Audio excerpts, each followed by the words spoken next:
Shalom saudaraku yang kekasih, apa kabar? Kita bersyukur kita boleh berjumpa kembali dengan satu tujuan. Kita mau memuji, kita mau mendengarkan suara Tuhan, kita mau datang dengan penuh kerendahan hati supaya belas kasihan Tuhan boleh terus menyertai saya dan saudara.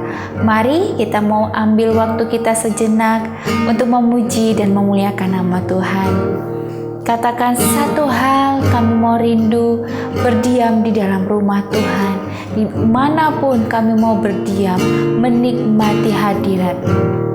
Terima kasih Tuhan. Satu hal yang ku rindu, berdiam di dalam rumah.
Ya Tuhan, kami bersyukur kami boleh ada sampai saat ini, semua karena kebaikan-Mu Tuhan.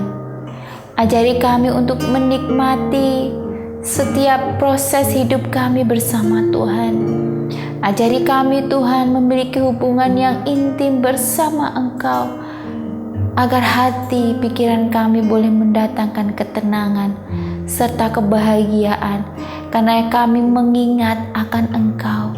Bukan harta, bukan apa yang kami miliki di dunia ini yang membuat kami bahagia, tapi ketika kami mengingat akan Engkau, jiwa kami tenang. Kami boleh memiliki kebahagiaan yang kekal. Kami bersyukur Tuhan, urapi hamba-Mu yang tidak ada apa-apanya ini. Biarlah apa yang hamba sampaikan ini Tuhan, sesuai dengan firman Tuhan, dan berkenan di hadapan Engkau. Ampuni dosa dan kesalahan kami Tuhan. Layakan kami, kuduskan kami, sucikan kami Tuhan. Dalam nama Tuhan Yesus Kristus kami bersyukur dan berdoa. Haleluya. Amin. Puji nama Tuhan. Shalom saudaraku yang kekasih. Kita bersyukur kita boleh kembali lagi bersama-sama, di mana kita mau mendengarkan sabda firman Tuhan.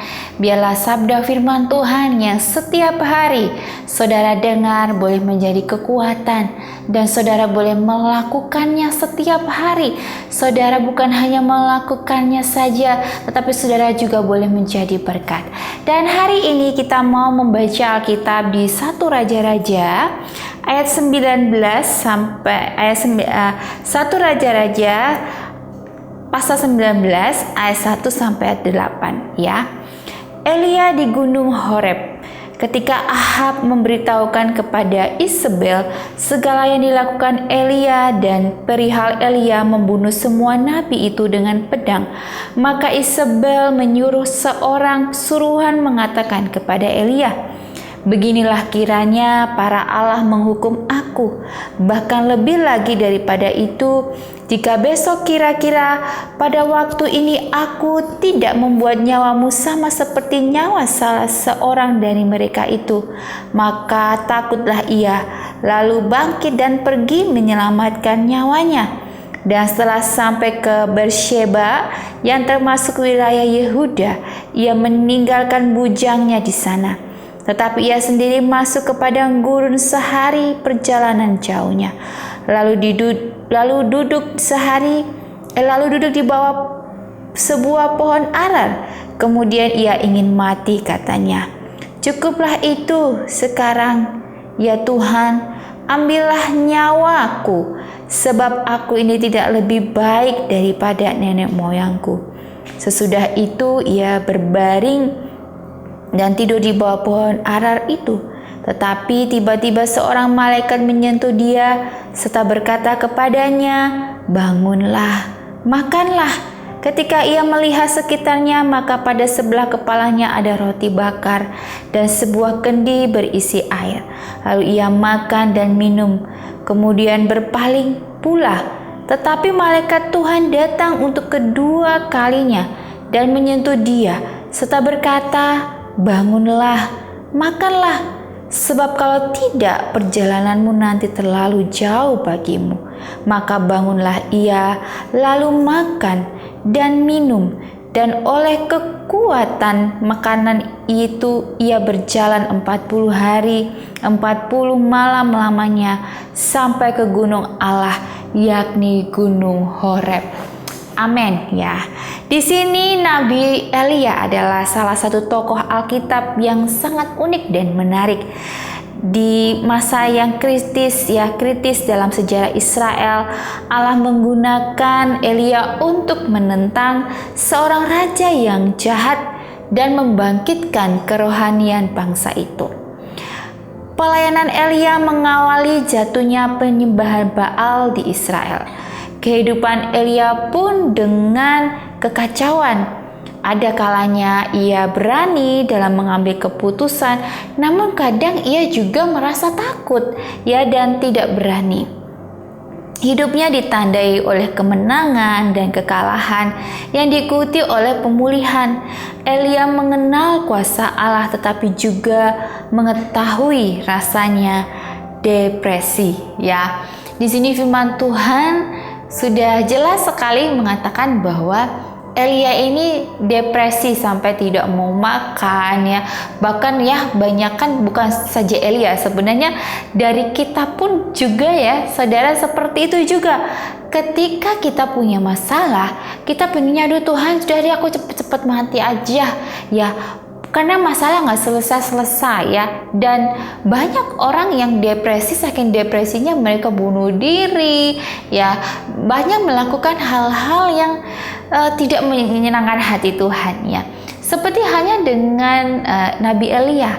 Ketika Nabi Elia ini dia depresi, dia nggak mau makan, nggak mau minum, bahkan udah Tuhan ambillah nyawa saya, ya. Terus akhirnya Tuhan juga sayang, ya, sama Elia. Tuhan sampai berkata kepada Elia, bisik-bisik pelan-pelan sama Elia, berkata bahwa ayo bangun, makan dulu, gitu ya.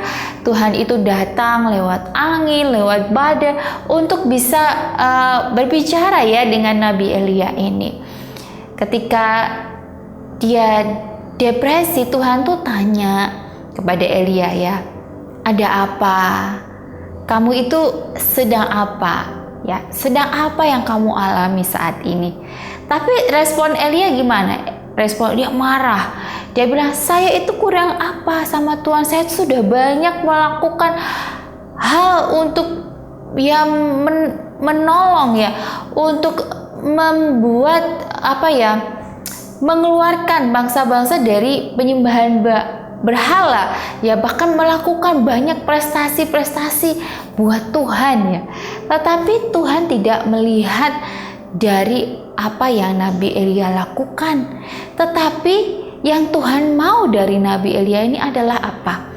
Hubungan yang intim, ya. Ketika kita punya masalah, banyak masalah yang kita hadapi, kita selalu mengeluh kepada Tuhan. Tuhan, saya sudah melakukan banyak hal, saya sudah pelayanan, saya sudah berdoa, saya sudah banyak melakukan kebaikan, banyak hal yang saya lakukan untuk menyenangkan hati Tuhan. Tetapi kenapa masalah ini harus ada dalam hidup saya, Tuhan? Ya, kadang kita, seberapa banyak dari kita merasa seperti bahwa kita sudah melakukan yang terbaik. Tetapi ternyata di sini Tuhan tidak melihat apa yang sudah kamu lakukan, prestasi-prestasi apa yang sudah kamu raih di dunia.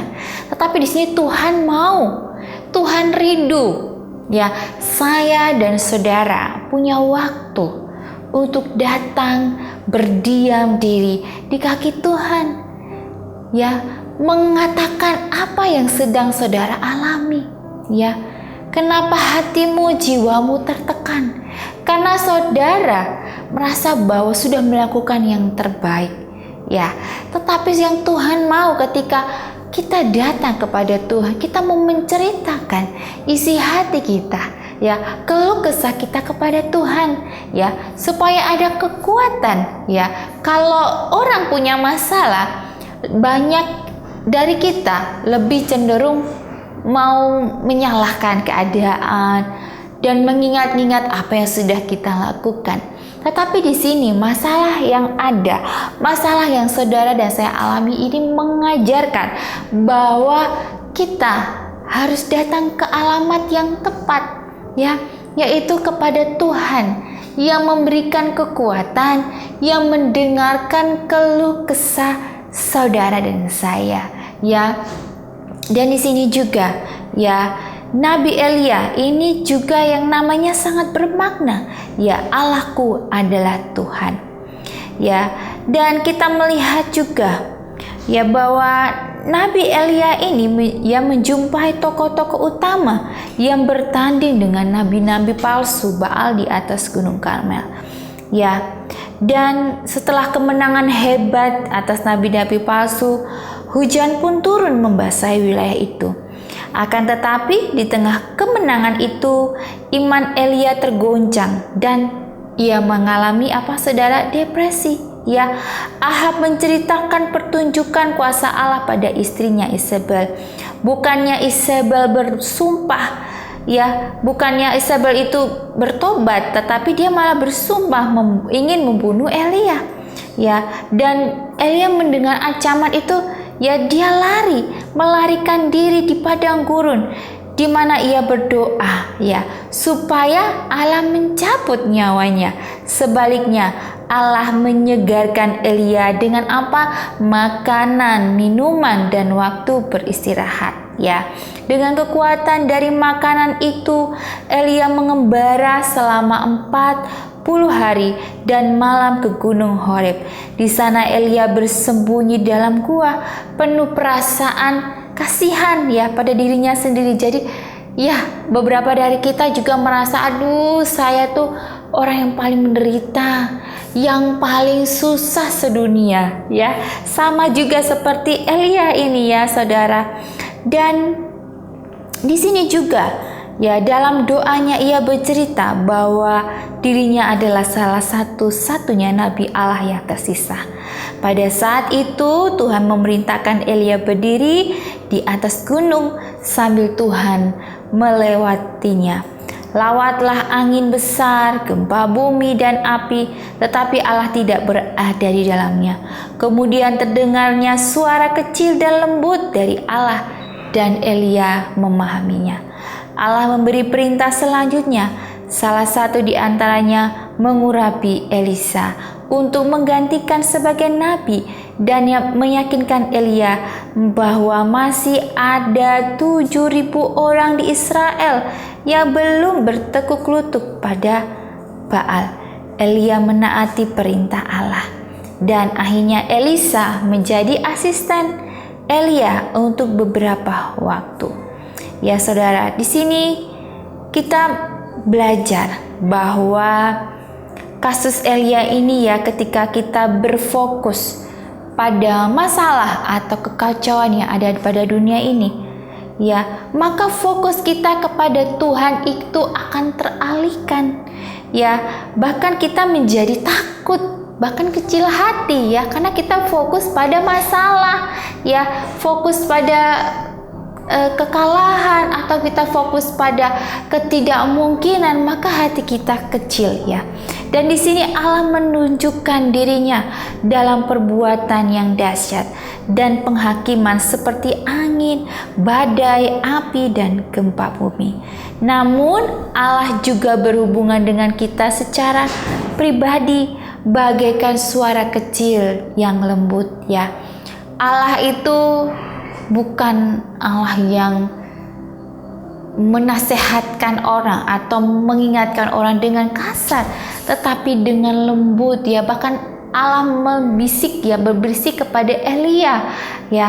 Ketika dia depresi, Tuhan sediakan makan, Tuhan kasih minum, Tuhan kasih Elia untuk beristirahat, ya.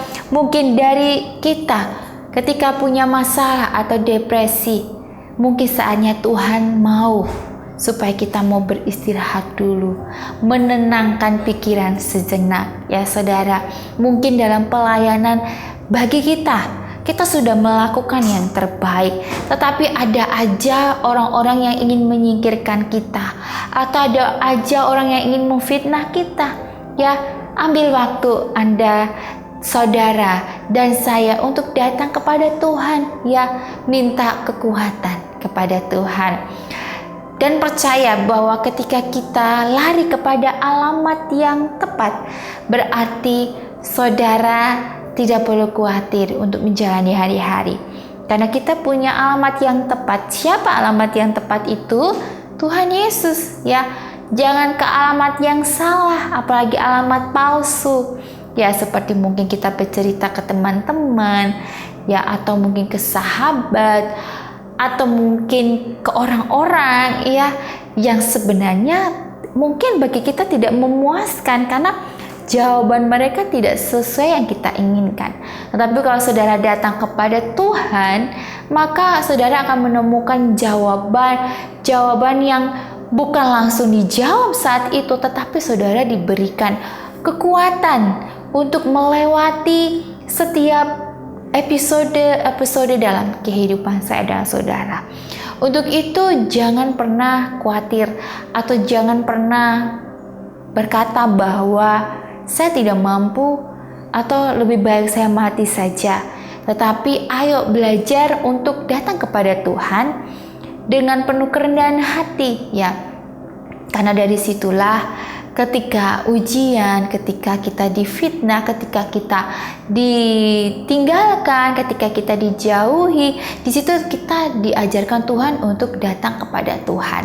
Ya, karena Tuhan tidak ingin kita mau mengandalkan manusia, apalagi mengandalkan kekuatan kita. Tetapi Tuhan mau kita mau mengandalkan kekuatan Tuhan yang mampu memberikan ketenangan, kekuatan dalam jiwa saya dan saudara. Untuk itu saudara yang sedang mengalami depresi, saudara yang mengalami yang stres yang tidak pernah kunjung sembuh, ayo datang kepada Tuhan, kepada alamat yang tepat, bahwa Tuhan yang mampu memberikan kekuatan, yang mampu memberikan jalan keluar. Ya, walaupun hari ini saudara belum melihat, tetapi saudara sudah percaya saja ada kekuatan loh saudara untuk saudara melewati setiap episode dalam hidup saya dan saudara. Mari kita mau berdoa dan berserah kepada Tuhan. Kami bersyukur Tuhan, Engkau telah mengingatkan kami lewat firman Tuhan, yaitu Nabi Elia, di mana Nabi Elia juga mengalami hal-hal yang tidak mengenakan dalam hidupnya. Bahkan Nabi Elia sampai depresi. Begitu halnya dengan kami Tuhan. Ketika kami memikirkan hal-hal yang sampai membuat kami depresi, untuk itu Tuhan kami mau mengingat bahwa Tuhan mau mengajarkan kami untuk datang kepada Tuhan, untuk mencari wajah Tuhan setiap hari, setiap waktu, supaya ada kekuatan yang tidak pernah terbatas. Kami mohon Tuhan belas kasihan-Mu atas kehidupan kami, supaya ketika kami menjalani hari-hari kami boleh dikuatkan, kami boleh dimampukan, sebab Engkau hidup ada hari esok. Engkau hidup Tuhan, dan kami tidak pernah khawatir.